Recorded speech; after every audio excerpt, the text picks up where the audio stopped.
Halo Sobat Andy More, balik lagi di channelnya Andy More nih dalam segmen Andy IM Internet Marketer ya.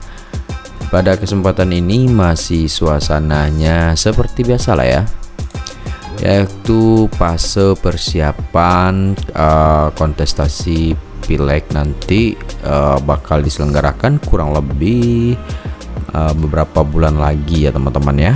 Jadi buat teman-teman semua yang mungkin sekarang lagi mempersiapkan diri atau calon kandidat calegnya, bisa ini digunakan ya teman-teman ya.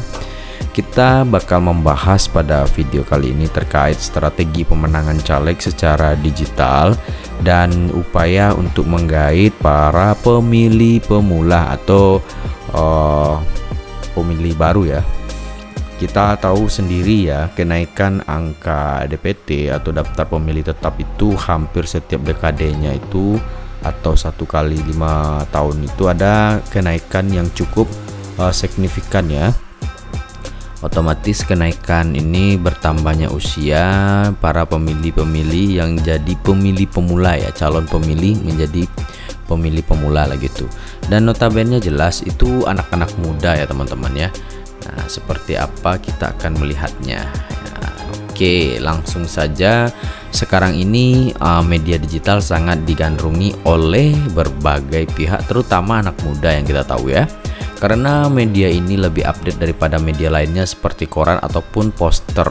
Selain itu, hampir 80% orang Indonesia menghabiskan waktu melalui media digital nih teman-teman ya. Maka tidak heran sekarang ini sudah banyak tim sukses dari berbagai partai politik mulai menargetkan anak muda melalui digital seperti beberapa platform Twitter, Instagram, dan juga Facebook. Bahkan baru-baru ini yang lumayan cukup happening yaitu TikTok ya teman-teman. Selain memiliki biaya kampanye yang cenderung lebih murah, serta jangkauannya jauh lebih luas daripada media tradisional ya. Namun tidak menutup kemungkinan untuk terus menggunakan alat tradisional demi mendapatkan suara dari kalangan senior juga ya. Jadi memang segmentasinya tuh jelas berbeda.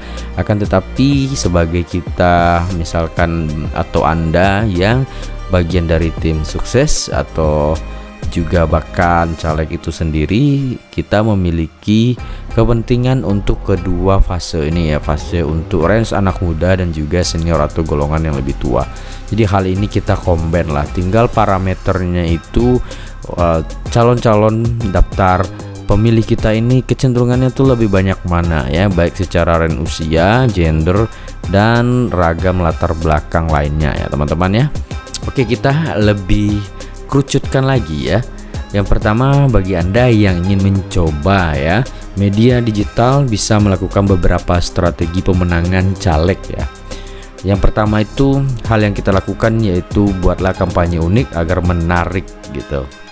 Ada banyak ide unik dan juga menarik yang dapat dijadikan bekal oleh para calon legislatif maupun tim sukses. Dalam menjalankan strategi ini, mereka agar lebih unggul daripada calon yang lainnya. Maka melakukan kampanye, usahakan mempersiapkan sebuah ide secara matang ya. Usahakan juga ide kampanye yang digunakan dikemas dengan bahasa yang jelas dan padat, sehingga bisa dipahami oleh masyarakat awam, terutama juga bagi anak-anak muda nih. Ya, contohnya kampanye yang bisa dilakukan membuat workshop untuk meningkatkan kemampuan UMKM. Hal ini pernah dilakukan oleh Abraham Sirjaja ya, sebagai calon DPR RI pemilu pada tahun 2019 untuk mengembangkan 10.000 UMKM nih teman-teman ya. Selain bisa menggait anak muda yang ingin berbisnis sendiri, pelatihan tersebut juga bisa menggait golongan senior yang sudah terjun lebih dahulu di dunia UMKM.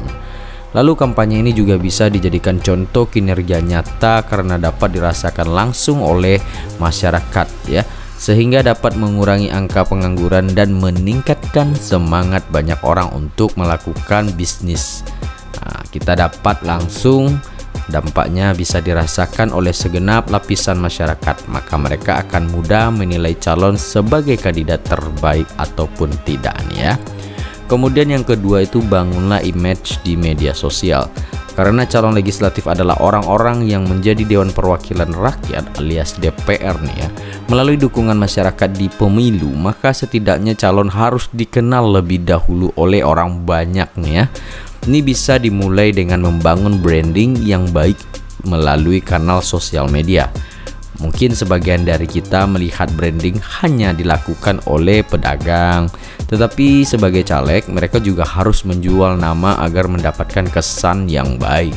Kemudian ada beberapa sosial media yang bisa digunakan oleh para caleg ataupun tim pemenangannya untuk melakukan persona branding ya. Yang pertama itu ada platform yang namanya itu Instagram.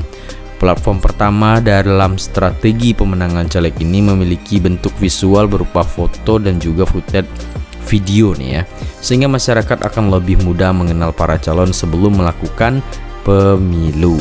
Lalu platform ini juga banyak digunakan oleh kalangan usia di range 20 hingga 35 tahun dalam mendapatkan ruang informasi tentunya. Yang kedua, platformnya itu ada TikTok yang banyak juga digunakan oleh anak muda dan melejit saat ini. Tidak bisa saja hanya sebatas untuk media promosi. Peluang besar bagi caleg yaitu konten berbentuk video yang mereka tawarkan juga mempermudah informasi masuk ke dalam otak penggunanya atau alam bawah sadarnya ya teman-teman ya. Dan ragam challenge yang bisa dibuat di kontennya TikTok ya, seperti membuat sebuah kompetisi event ya, yang nanti yang jelas ada rewardnya nanti di sana. Kemudian yang ketiga itu ada Twitter. Sosial media ini hanya berbentuk teks dan gambar seperti microblogging, namun penggunanya memiliki pemikiran kritis sekaligus lebih bebas mengutarakan pendapat. Tidak heran karena banyak yang sudah berusia 20-30 tahunan. Contohnya juga yang bisa dilakukan salah satu parpol juga ya teman-teman ya, yaitu parpolnya Gerindra. Melalui Twitternya adalah menjadi admin dengan pembawaan seperti anak gaul dan juga ramah pada anak muda. Jadi partai ini dikenal dengan image yang cukup ramah bagi mereka. Itu salah satu sebagian contoh dari parpol ya.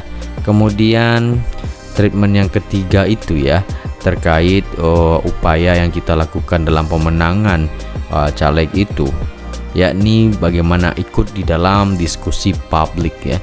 Karena mendekati tahun politik ini akan ada banyak universitas serta lembaga hukum menyediakan diskursus secara publik sebagai wadah para caleg untuk mengapresiasikan pendapatnya ya, atau mengeluarkan sebuah argumen serta pandangannya. Penting bagi para calon bisa ikut hadir berpartisipasi di dalam FGD tersebut.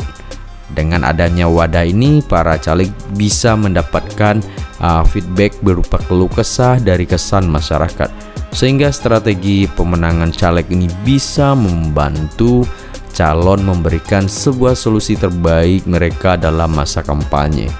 Yang keempat itu bisa dilakukan sebuah kerjasama dengan influencer.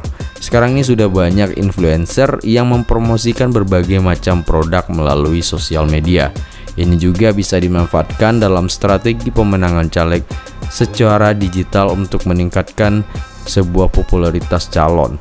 Maka dari itu, pertama carilah calon influencer yang memiliki dampak baik kepada followernya sehingga caleg bisa bekerja sama untuk melakukan personal branding ya. Nah, hal itu bisa kita lakukan. Jadi treatment sederhana ini bisa kita maksimalkan lagi. Semoga bermanfaat buat teman-teman semuanya. Salam dari Andy Moore.